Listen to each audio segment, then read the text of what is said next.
receiving. Spiking po. Mas gusto ko syempre yung receive. Kill block, mas masarap sa pakiramdam. Kill block. Service ace. Siguro libero kasi I really love receiving and receiving. Siguro po setter na lang.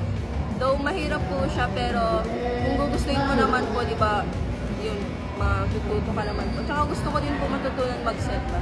Pipiliin pa rin po yung setter. Madami naman po nag-offer sa akin na mag-spike pero mas gusto ko po yung mag-set. Siguro para sa akin si Coach Obet pa rin since si Coach Obet is volleyball player siya dati, so I think mas marami pa siyang may tuturo sa akin kung full day is siya yung magtuturo sa akin.